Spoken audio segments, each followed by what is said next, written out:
Hello, Red Wave. Welcome to Where Are Bulldogs podcast. My name is Caleb Nail, and joining me, the man that can talk Fresno State football longer than anyone I know, and he does a darn good job of it, Caleb Pletz. Mr. Pletz, how are you, my friend?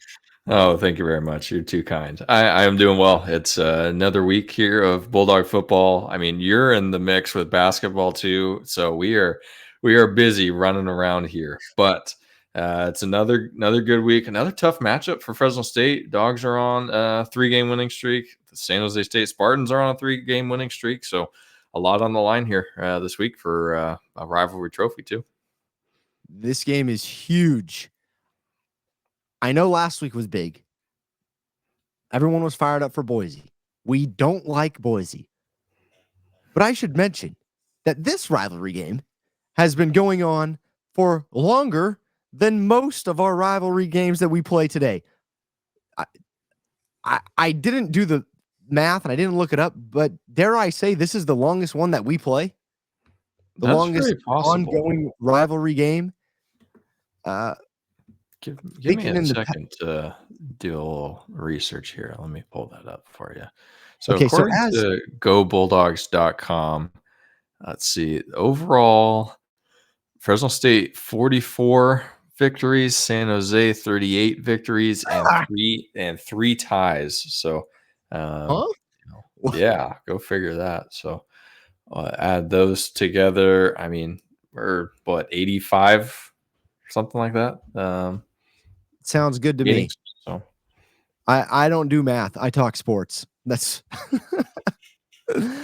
this is a huge game. And I talked to Jackson Moore and the get to know. That's on me, guys. I scheduled it during Caleb's time that he has committed to other things. But as far as I know, Caleb's done with that commitment. So from here on out, we should have Caleb Pletz on Get to Knows, which would be huge. But why did I say that? I was talking to Jackson about something, and I was going to mention it. But anyways, we'll keep going. I got sidetracked. Caleb's moral of the story. Caleb's back on Get to Knows. He will be here from here on out. Yes. So we've been talking about how Fresno State is going to, and we're going to get to numbers and going to make you sweat and everything in a second. But we've been talking how Fresno State has been in one-score games most of this season. Caleb, are we in for another one-score game? It certainly seems like it. I think that early in the season, this San Jose State team was a lot different than this current version where, I mean, they're really firing on all cylinders. And, last week they handed it to Hawaii. They beat Utah State by 3 scores. They beat New Mexico by 3-4 scores. So, this is a team that's capable of putting up a lot of points. And so I think that the Fresno State defense has shown that they are going to give up, a couple touchdowns every game, but the Fresno State offense should be able to keep up, but it's probably still going to be close. I mean, this team hasn't shown the ability to, really put a game away and, win by, more than 1 score. So I would look to that trend to continue. I would love to see Fresno State beat San Jose State by, 17 points and just, take care of them easily. But I think that these two teams are going to play really tough. I know that San Jose State is going to be well coached. I think Coach Brennan does a really good job there. And their team's going to be motivated to take on this Fresno State team who has their target on the back. I mean, San Jose State, if they, want to try to play spoiler here in the conference championship race, they, want to knock off this Fresno State team to try to make it interesting with, who's going to end up in the conference championship game. So I definitely would expect San Jose State to keep this one close. Yeah, talking to Jackson, he said San Jose State still has something to play for. If they win out the rest of these games, they are in the mix for to play in the Mountain West Championship. That's huge. By the way, I should mention we've beat them multiple times over the past couple of years, and they don't like us over there in San Jose. I'm going to address the elephant in the room here, Caleb, before we get too far. I am on a hotel room floor next to bed here. I have better internet now, so hopefully we don't have to deal with all the problems that we usually go through. But I am not in Fresno right now. Unfortunately, I'm not in San Jose getting ready for the game. I will not be in. I will not be at that game. That's right. You and I both have road games this weekend too. So unfortunately, we will not be with the team, but we will both be in Southern California in separate locations. So Right. Yeah, I wanted to run through the schedule really quick. So people look at San Jose State's record, and it's not that great. It's actually a losing record right now. They're 4-5. Their non-conference games were tough. They played USC and Oregon State, and you might argue they only scored 28 points on USC's defense. That's not a very good showing. But they lost to USC. Then they lost to a very good Oregon State team. Then they played Cal Poly. That was their FCS school.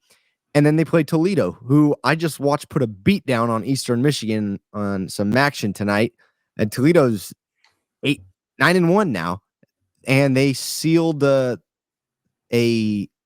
MAC championship bid tonight. So they were playing for MAC championship. Then right after that, San Jose State played Air Force and then Boise. They got smoked by Air Force, but they were up 27-7, I believe, against Boise. And Boise State came back and won 35-27. So you want to talk about choking? San Jose State did that big time. And then you mentioned the 3-game win streak that they're on, or is it the 2-game win streak? New Mexico, Utah State, Hawaii, 3-game win streak that they were on. And so now they're playing in good form, some might say. And this is definitely a team that there's things going to make us sweat. We'll get there. But there, on the other side of things, there's definitely places that we can take advantage and opportunities for us to dance again. So I didn't put that out on YouTube, by the way. I will get that up to you guys on YouTube. But everywhere else, I got it up. I did a lot of dancing that game. It was fun. Not for you guys watching it, but for me, it was kind of fun. All right. So other than that, when it comes to players, Caleb, Jackson covered quite a bit, but we know they have Chevin Cordero, good quarterback, dual threat guy. Nick Nash, their wide receiver, who was a quarterback, converted to wide receiver. I mean, his numbers are way higher than any other receiver out on this team. I mean, I think he has almost more than double receptions than anyone else on the team. He has 7 touchdowns through 7 receiving touchdowns. The next guy has 2. He has half of their receiving touchdowns, 7 of their 14. So Nash is the guy that you're really going to want to keep an eye out for, and I think really stands out on film. Against USC, he made some great catches, real nice plays. And then Conley's a running back who actually went to Central. It's always a fun aspect to this game. We play for the Valley Trophy. I don't know if they're technically Valley, but there's a lot of boys and girls from the Central Valley that go to San Jose State to play sports. So there's that in the midst of this, and us kicking their butts the past couple of years. So talk to me about players and things you see, maybe even scheme-wise, that you're watching this weekend. Yeah, I mean, starting off, you have to talk about Chevin Cordero. Coming into the season, he was picked to be, preseason offensive player of the year for the conference. So a lot of respect within the conference. A guy that's been around for a long time. I mean, he was 2 or 3 years at Hawaii, and now he's in year 2 at least at San Jose State. So definitely a guy that's been around for a while, and he's an accomplished passer and runner. And his threat to run is definitely, I think, the most worrisome for Fresno State. That's something that last season Coach Coyle really eliminated his Cordero's opportunity to run the ball. And if he's having to rely on throwing the ball, kind of like last week, what we were talking about trend wise with Boise, we want to make them beat us by throwing the ball. Because similar to Boise, they basically have one go-to weapon in Nick Nash, like you mentioned. So if we're able to eliminate that too, then that pretty much shuts down their whole offense. But definitely rushing attack is where they're most potent. Kyrie Robinson is just putting up some crazy numbers, over 700 rushing yards so far, 13 touchdowns. So he's definitely a threat. And like you said, Conley also rushing the ball, very potent too. So those guys, I mean, they have a wide receiver with over 100 rushing yards. So obviously they're able to figure out how to do the wide receiver sweep successfully. But overall, it's going to be rushing dominant, and that's how San Jose State is going to be able to win this game, is if they're able to control the line of scrimmage and rush the ball successfully with all three of those guys, with Cordero and with Conley and with Robinson. So if they have that trifecta of guys running, it's going to be a difficult day for Fresno State defense. Well, I mean, as Bulldog fans, I actually feel a little bit more confident going into this game against a team that is known for running the ball or is having success running the ball, because we stuffed UNLV, we stuffed Boise. Not too many teams have found success on our rushing defense. So if that's their biggest threat, bring it on. Johnny Hudson's sitting there waiting to sit on you. And you don't want to get popped by Lavelle or Malachi either, or whoever's back there, any of our linebackers.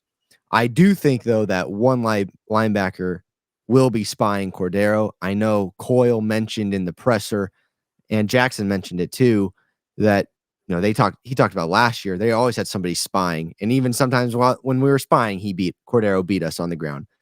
It happened. It's going to happen. But if you can limit it and stop the run, that's going to be huge. And I think our D-line, Isaiah Johnson's back. He had a good game against Boise. Hudson's been clogging the middle. Devo's been playing in and out, and he's been doing well. So for you to say their biggest weapon is going to be on the ground, or is to be running the ball, I'm happy with that. That's what I want to hear. I dare you. Dare them to beat us on the ground, because we have been pretty good at it. I think so.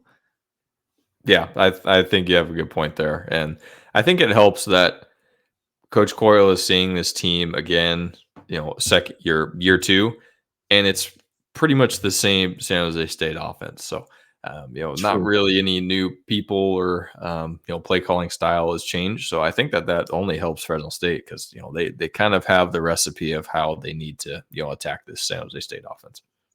Yeah, I mean, we'll get to our keys to the game in a sec, but first, let's get to some people that support Beware of Bulldogs. I'm going to start with Flora Flower Co. Flora Flower Co. They support local flower growers, and they make bouquets, and they sell them online and in store. And not only do they sell flowers and bouquets, but they have lots of other gifts there as well for your babies, for loved ones. You can go there on Shepherd and Willow, Monday through Saturday, 10 a.m. to 6 p.m., and do some shopping. You can also order flowers online, and there's a florist. If you go in, there's a florist in the store that will help you create something special. When you check out, use code Fresno15. That's Fresno, the number 15, for 15% off, in-store or online. Fresno, the number 15, for 15% off. Also, Eastie's Woodshop. You guys really have to check out Eastie's Woodshop. Very cool. Another place for gifts. They do custom woodworking and home decor needs. And you can let them bring your idea to life by going to shopew.store to send them a message. And you can also see their line of personalized gifts for this holiday season. It's going to be here before you know it. Use code BEWARE for 15% off your first purchase. Go to shopew.store. Use code BEWARE for 15% off your first purchase. All right, Caleb. Shall we talk about... As an expert on sweat and sweating, I may as well be a sweat scientist. Sweating. Let's talk about sweating. I've been doing a good job sweating today down in Southern California. It was a little warmer than Central Valley. But I've also been doing other things, and I forgot to put deodorant on, and it smells bad. I apologize, wife, honey. I'm sorry. What is going to make you sweat this Saturday when the Dogs take on the Spartans? So simple answer for me, it's going to come down to tackling. We saw this against Utah State where Fresno State defense just, I don't know, had, butter on their hands or something. They just could not take down the Utah State runners. And so I really see that as the only way that this San Jose State team is really going to get the better of Fresno State is if they're able to evade Fresno State tacklers or just poor tackling attempts on the Fresno State part. I think that could be the opportunity for San Jose State to break a couple long runs and just kind of shake up the momentum of the game. So if Fresno State has another poor tackling performance, I'll be sweating for sure. And I think that could be a difference maker for San Jose State to control the game on the ground. I think that's huge. What you just said is probably key to the game. Number one, that's what's going to make me sweat because we are athletic enough. I think we're bigger than these guys. We're quicker than these guys. But if we don't tackle, that is the only way San Jose State is going to be in this game. That's the only way. I mean, unless Nick Nash is just some freak that I don't know about, I believe Carleton, with a safety over the top, can easily stop that. I believe our D-line and our linebacker core can easily stop the run. And I believe that we do a very good job and we're well coached to where we can contain Cordero within the pocket, or even if he gets outside, we can stop him. So the only way for them to have success offensively is to break tackle. So I really like what you said. The other thing that's going to make me sweat is when we are defending our punts and kickoffs. To be honest, I haven't seen San Jose State return much. The only game I've seen San Jose State play is that USC game, and I just saw Nick Nash. He's very fast.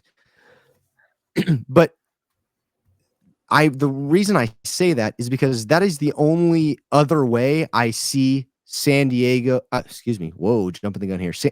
State staying in this game is either getting good field position on poor punts or us not covering well on kickoff and punt. So if we can lock up on special teams and also if look at it the other way, if they're flipping the field and pinning us deep and it's really hard for us to go anywhere, then I'll be sweating. But other than that, it's going to be a reach from me to say anything else because I think we are good enough. I think we are way better than what the line opened up at 1 point favoring the Dogs. We'll get there in a sec to talk about that. But yeah, tackling and special teams has to be good, and we win this game easily. And next on the docket is Borat. He's going to tell us something. Everybody dance now. The CNC Football Factory is back as usual. It's a big day in my world because last time Malik Sherrod took a kickoff return for a touchdown. It took me 3 years to get it. Finally got it. I danced my booty off. And now I don't know what to do. I proposed it to some of you guys in the live stream on Monday, so I have some ideas. But Kale, I want to start with you. What will make you dance Saturday? So I will dance if Fresno State defense forces 3 Chevin Cordero turnovers. This is kind of a similar one that I've picked in previous weeks, but I do think that since he's such a integral part of the San Jose State offense, being able to either force a fumble or cause an interception from Cordero is definitely going to put the Dogs in way better position, and that probably is a double-digit win, I think, if they're able to force these turnovers on a Cordero. So That'll make me dance for sure. It's kind of strange. We're really defense heavy in some of our previewing here, so I'm sure in our keys we'll get to some more offense. But Yeah. it seems like this one is really going to hinge on the defense, just based off the way that we are both seeing it. Unfortunately, I'm just going defense as well. Sorry, everyone. I danced so much the other day. I got made so much fun of. My wife laughed so much at me. I'm really hurting from it. I haven't recovered yet, but so I have to pick something that's so absurd. No, I'm just kidding. I am going to stick with this though, Caleb. If we take a kick return back again, punt or kickoff, I'm dancing again. Of course. Okay. I have because I don't know when the next one's going to happen. I'm not going to wait until how many years was this? 20 years? I'm not waiting. Not quite 20 years. No, 15 years. Yeah, I'm not waiting 15 years. I might have grandkids by then. Hopefully not. I cross my fingers, but I'm not doing that. So anytime we take a kickoff or punt back, Caleb nails dancing. That is, I've made it official. We're doing it. I think the other one that we need to put on the radar is a blocked field goal, because I mean that used to be the staple of the John Baxter special teams, in session 1 of John Baxter in the Pat Hill era. So it's been a couple seasons since the Dogs have got a paw on a kick. So I think that should be on the radar too. I don't know if that's dance worthy, but maybe just something to think people about in the chat. Yes. Some people in the chat mentioned block field goals. So maybe you take the block field goals and I'll take the kickoff and punt returns. But I'm adding to this game 0 receptions for Nick Nash. 0 receptions. Lock him down. Lock it. It's kind of like basketball, right? You take their best player out of the game, make someone else beat you. Right. And if somebody else beats you and goes off for hits 6 threes or whatever, hey, we shut down the guy that was going to beat us and you got lucky and we had a hand in your face and whatnot, but you beat us. Hey, good job. Make somebody else beat you. He has double the receptions. I'm just going to get this for you. I don't think this matters too much, but he has a total of 37 receptions. The next number 2 is their tight end Mazzotti, and he has 19. And so he has double the receptions and double the yards as everyone else, and he has half the touchdowns, receiving touchdowns on the entire team. He has 7 of their 14. So we take Nash out of the game, make someone else beat us, because I don't think they can. I don't think the tight end is going to, whether he's matched up on Mo or he's matched up on a linebacker, I don't think he's beating them. And their number 2 wide receiver, Alzillian, looked really good against Boise. He got so much better. I'm really proud of him, and he's doing a great job. I don't think that he's going to get beat that bad. So if we limit Nick Nash to 0 receptions, I will be dancing, and that's going to give us a huge opportunity to really put this game out of reach. Let's get to our keys to the game. Those that what we just talked about added to the keys of the game, but we haven't talked about offense at all. Offensively, okay, what are some keys to the game for this Bulldogs team? Well, starting with the quarterback, Mikey's been getting hit a little bit. Last game, I don't know if that sack that, caused his knee contusion or whatever they were calling it. I don't know if that was, some of Mikey's own doing. So I think just keeping Mikey off the ground is going to be crucial. That being said, if you think back to last season, Logan Fife was the guy that led this Fresno State team over the Spartans for a victory. And that was, Dogs were 1-4, and it was, I think it was a sellout at the stadium. It was the Devontae Adams jersey retirement, if I'm not mistaken. And, this Logan Fife led team came up with a victory. So, I feel okay still, even if, something does happen to Mikey, but I think that he's got to have a clean pocket and he's got to be able to throw the ball down the field. We saw that have great success against Boise State with him just being able to get vertical and take some shots down the field and, not be so dependent on the check down, throwing the ball. So got to keep Mikey upright, keep him healthy, keep him in the game. But if Malik Sherrod is wide open on third down, throw Malik the ball. Absolutely. That's I where the check down can be a weapon, where you're not going there every time. But yeah, if they're expecting, the shots down the field, oh wait, they forget about the running back, then yeah, dump it off. Right. Yeah, I think there's we spent a lot of time talking about our defense against their offense because I think that is the matchup. It's probably going to go the other way because we went this way on the preview, but I feel as though our offense should be able to outplay their defense. They lost a lot of pieces on defense a couple years ago, and they just don't have the workhorses that they used to have.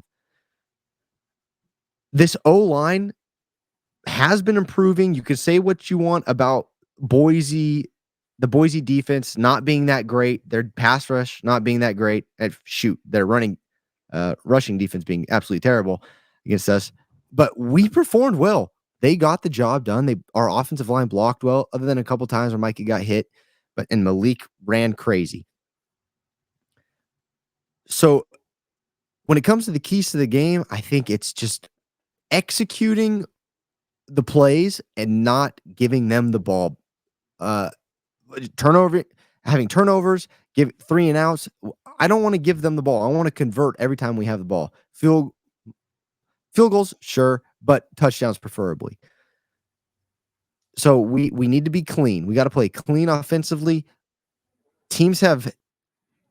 Early in the season, teams kind of they were doing the same thing on us defensively. They were playing us a certain way, and we struggled a little bit. But now I think we've kind of found our groove. We understand now. I think McCann and Mikey see this. They know how to attack it. And with a solid O-line performance, everyone should have a good game offensively. Malik Sherrod should have a good game as well as Mikey and the receiving core. We know the receiving core is going to step up. That room is loaded, and they always do a pretty darn good job. So we can't beat ourselves up. We can't shoot ourselves in the foot here. If we don't do that, I think, and play a clean game, we win this game by at least 2 touchdowns, in my opinion. Yeah, I think that's a good assessment. And I would love to see Malik have another 100-yard rushing performance, building off of the success from last week, where, I set the bar pretty low, just saying, hey, get me 75 rushing yards. And I think he ended up with 125. So I think another 100-yard rushing performance for Malik Sherrod will definitely help this offense stay balanced, keep San Jose on their toes, and should work out well for this Fresno State offense. I agree. That would be big. Our expectations would just keep going up. Exactly. But no, I'm curious to see it. Tell me what you think. What do you think happens with the running backs? Do we continue to see Malik out there? For most of the plays, Gilliam got a couple snaps. We saw Arsenault out there. He didn't touch the ball, but he was out there. Do you think we continue to see Malik get all the snaps at running back? I think as long as he's healthy, he hasn't given the coaching staff a reason to take him off the field. He's definitely been strong in pass blocking. He's a good receiver of the ball, and if he's running like crazy like he was last game, you definitely want him in the game. And I don't think anyone behind him has really said, hey, I need more touches right now. So yeah, I expect him to get the bulk of the carries here. Some of the formations that were shown last week with Arsenault coming in for a 2 running back look was a little different. So I don't know if maybe they're going to set something up to where they're going to implement that a little bit more. I don't know. Or, if that's a look with maybe Fife coming in too and having some, crazy running option off of that. I don't know. But I think that McCann's going to keep trying to innovate a little bit and add some new wrinkles into the playbook. But I think in terms of, carries, it's got to be Sherrod. But I would like to see Gilliam in short yardage. That's something that we talked about last week is, having a bigger, really physical back is definitely beneficial in the short yardage situations where you can just give it to him and say, hey, go get a yard and a half and get us that first down or get that touchdown. Yeah, I agree. I mean, football is pro. Let me put it this way: you play with two running backs. That's the most common way to play offense on the with two running backs in a two running back system, and I think it's a good thing to do. I should just said that first thing. I think it's a good thing to do that. I do want to mention this. Jackson mentioned that their number 2 corner, San Jose State's number 2 corner, was injured, and they've tried a bunch of different guys out playing number 2 at the number 2 spot. But a lot of guys have got playing time because of that. But because of the lack of depth or the uncertainty at the cornerback position for the Spartans, I think it's going to be in our best favor to exploit that. Let's get, I mean, put a bunch of guys on him. I don't know if they're going to have him shadowing, whoever's playing, shadowing a person, or they play a certain side of the field. But I think we need to be aware of where that is and take advantage of that, because there's no reason that our top 5, 6 wide receivers can't beat up on their number 2 corner, whoever's playing that corner position. So, keep an eye on that as well. And do I want to say it's a key to the game? I guess yes, but it depends about game flow and how well we're running the ball. If we're running the ball well, there's no reason to. Is what I want to say. And would you like to see more play action, Caleb? Sure. Yeah. I mean, I think that's part of a balanced offense is, having, play action opportunities. So yeah, definitely. Yeah. We saw it once, I think. I remember one play where it was under center and ran play action, but I know a lot of you guys were saying you'd like to see a lot more under center stuff. And when you do a lot of that, it's easier to pull off play action and do things like that. So I would like to see that. Yeah. I would also, since I'm talking about things I'd like to see, how about a little read option or RPO with Fife and Gilliam? Somebody, I forget who it was, but somebody mentioned that in the recap and reactions video. Huge fan. I'm a huge fan of that. We almost got it, but I think they called timeout, and then we didn't get it in the last game. But yeah, Yeah, I would really like that in short yardage where the Dogs need a couple yards. Yeah, let's have 2 physical runners out on the field that give the opportunity to fight for those 2 yards. So how about this for interesting stat? Just looking at the kicking stats for San Jose State, their kicker has only attempted 10 field goals on the year and is 6 for 10. So that's a 60% percentage there. That's not great. And he's missed 3 between 30 and 39 yards. So that's not good. So I don't know. Maybe we should try to get them to attempt some field goals, because I kind of like our chances there. Yeah, if defense is playing well, that's huge. If we get a stop, that guy's 6 for 10. It's not money like it is for us. Like, I know it's going in, and I feel as though we've broken that left hash curse. We haven't had too many from the left hash, to be honest. And the last couple we've had have been within about 20, between the 20 and 25 yard line. So they're not too far. But once we get beyond the 30 and from the left hash, we've struggled. But we haven't had that. Hey, Caleb, maybe they heard you. They get to the right side of the field now and kick it from there. Yeah, I think if we force them into field goals, that's going to be big. And shoot, you might get to dance for a blocked field goal first game. That would be huge. Gladly. If that happens, I would love to. Oh man, you need to buy a lottery ticket if that happens. All right. We're going to get to weather, TV, and all of that jazz in 1 second. But first, you guys need to check out Givli Winery. If you're interested in wine, pizza, they have olive oil tastings out there. Givli Winery is located on Biola Avenue, just north of Shaw. So, head out west. They are open Saturdays and Sundays, noon to 5, on weekdays by appointment only. They have wine tastings, a full list of wines that you can try. They have wood fire, brick oven pizza out there. And like I mentioned, they have, there's olive oil tastings going on out there as well. You can head over to GivelyWinery.com to check out their list of events that are coming up. And by the way, put in your calendar right now. Get out the calendar. December 10th at Gively Winery. Bucket golf is back in town, baby. And I'm determined to beat Mr. Plutz this time. So we don't have any, well, I should say there's going to be shopping, like Christmas shopping. There's going to be a bunch of booths and vendors there for the ladies or guys if you need to do shopping for your ladies. So bring the whole family. It's going to be a whole family event. December 10th, put it in there at Gively Winery. Make sure I will get that info out to all of you when the sign up link is available. It's going to be cheap and fun, and we're going to have a good time. I can't wait. Check out Gively Winery, and thank you, Gively, for supporting us.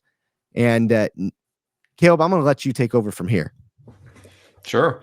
We also want to thank ManageX. They're a great supporter of Fresno State and Beware of Bulldogs. So if you're in need of property management services, they're definitely someone you should contact. So they service single-family homes, small apartment complexes, office and industrial properties. So they've been in business here since 1978 in the Fresno or Clovis area. And if you want to get in contact with them, you can go to their website, managex.net, to get more information and to get in touch.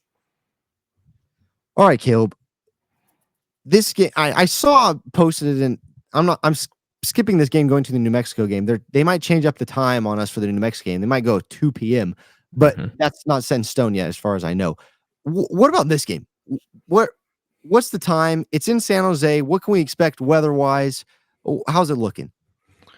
Yep. So it's a 7:30 kickoff. The game is on CBS Sportsnet at FCU Stadium. Yikes, what a mouthful. So Dogs and Spartans competing for the Valley Trophy, which interestingly, this trophy was only established in 2013 when Fresno State and San Jose joined the Mountain West, which is surprising considering the storied history of these two programs meeting up. So that's what we're dealing with there. In terms of temperature, game time, it's looking probably around 59 is the projection right now. The website I'm looking at said that there might be a chance of rain. I don't know about that. I've been kind of off in some of my weather predictions so far this year. So definitely don't count on me. I think it probably won't rain, but you never know. And you still have a job.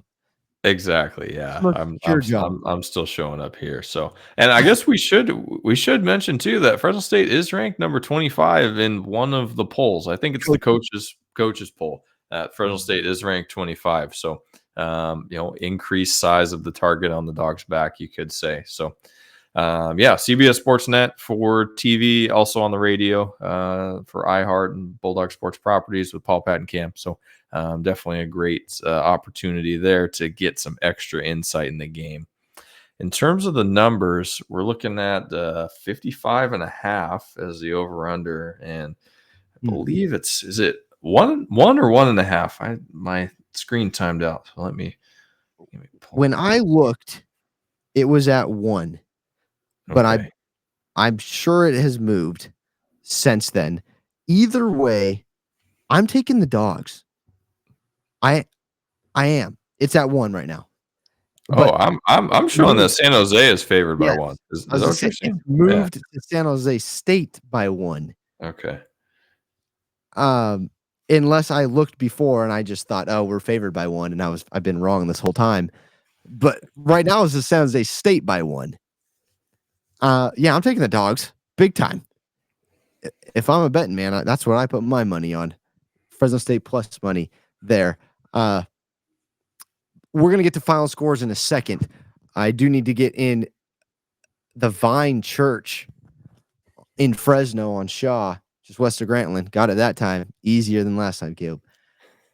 Vine Church in Fresno on Shaw, just west of Grantland. They meet Sundays at 10 a.m. If you are looking for a support group to strengthen your community, you need prayer, you'd like to learn more about this whole Jesus thing, well, come on out to the Vine Church Sunday, 10 a.m. They also have prayer night on Thursdays. You can text me. I can get you in contact with them.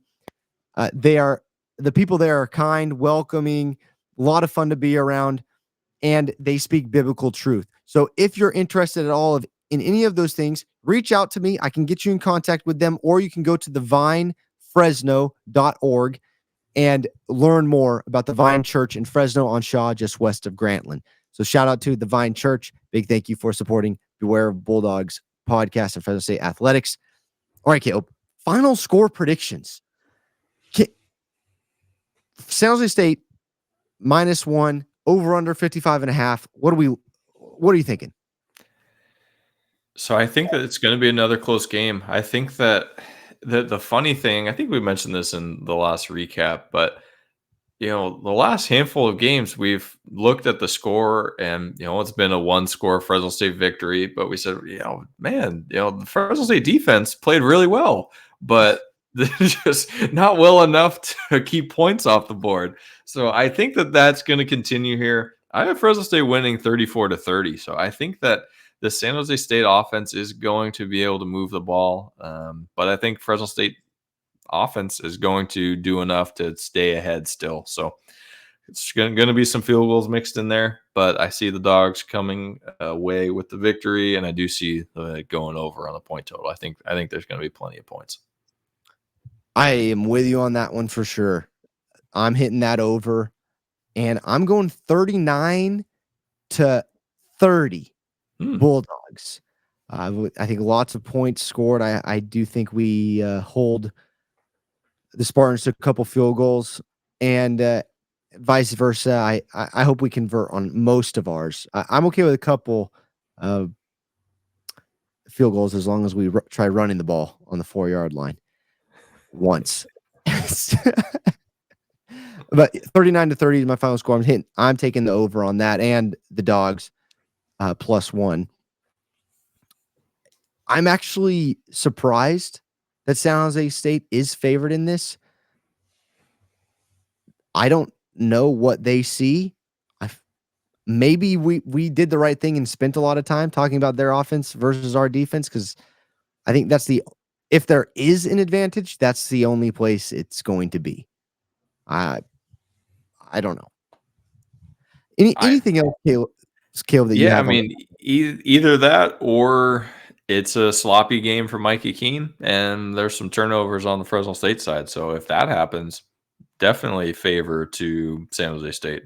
Getting short fields, and we know that their kicker's not very good, so they're probably going to go for it and try to punch it in for a touchdown. So that could be part of that. Yeah, definitely strange that an 8-1 Fresno State team is an underdog. Granted it is on the road, but this San Jose State team is 4-5 and has had some not great games, but is on a 3-game win streak. So I guess there's some momentum there. Do you think the Dogs get more or less than 5,000 Red Wave fans out there? Oh, I think more than that. I think that it's a relatively easy game to travel to. I mean, how many traveled to Phoenix for the Arizona State game? I mean, it had to be north of 5,000. So I think that I think that it's very doable, and I wish I could be there, but we got the prior commitments this weekend, so I will be watching on my phone. But I think it should be a good turnout for Fresno State, and it should be a victory. I 100% agree. Also, basketball game Saturday. I think the Dogs take on Kent State. That's right. Would love to go 2-0 against Kent State this year in football and basketball. And we might as well just put a beat down on them like we did on the football field. So we're gonna have to. We got a lot of Bulldog sports to watch this Saturday. It's gonna be a lot of fun. I don't know how we're gonna do it, but it's gonna be fun. And make sure you're following us on X at Beware_Bulldogs, on Instagram at Beware Bulldogs Podcast. You can follow Mr. Pletz on X as well, CMP Go Dogs. Bug him on there, and I'm there at Caleb_Go Dogs. We have a good time over there, lots of fun, and we put everything up. If you don't have notifications turned on for wherever you're listening to this, make sure you turn on the notifications so you know when things come out, because I don't do a good job of being consistent. So sometimes I'll just throw a random episode at you. And if you don't have the notifications turned on, you don't know. So make sure you have the notifications on wherever that is. And if you're on YouTube, hit subscribe, comment down below. Question of the day, Caleb. What can they comment down below? I threw this on you. I mean, I know that this is a football preview, but how about like a basketball season record prediction? I think that would be kind of interesting to guess, because I mean, how many games does basketball play? Like 32 or 35, something like that? Yeah, it might be 36. Okay. Yeah. So comment, what you predict Fresno State's basketball record to be for men's basketball. Okay, perfect. Comment down below. That helps That helps us out in the algorithm. Subscribe, hit the thumbs up, and we will talk to you guys. When are we going to talk to you guys? Sunday, 7 p.m. live on YouTube and Twitter. You can only comment on Twitter if you have the check mark. So if you're paying for Twitter, I think it's like $115 a year, then you can comment. Other than that, head over to YouTube. The YouTube chat has been going crazy. You guys are awesome on YouTube. And even if you're not on YouTube, you're awesome. Thank you for listening. But we see the comments on YouTube in the chat. So 7 p.m. Sunday, we recap the games live on YouTube and with you guys. So we'd love to see you there. Make sure you hit that notification bell to know when we go live. There's another reason to hit it. Caleb, thank you once again. Have a good time this weekend. You guys that are traveling to San Jose, have a wonderful time. Send us photos. We love seeing your photos. And if you send them, let me know if I can post them, because I'd love to put them up and show off to the Red Wave and the Spartan fans. Look at the Red Wave. Look at us. I will put it up there if I have permission. So send us those photos from my hotel floor. Thank you. Stay safe. Stay healthy. Safe travels. God bless you guys. And as always, go Dogs. Go Dogs.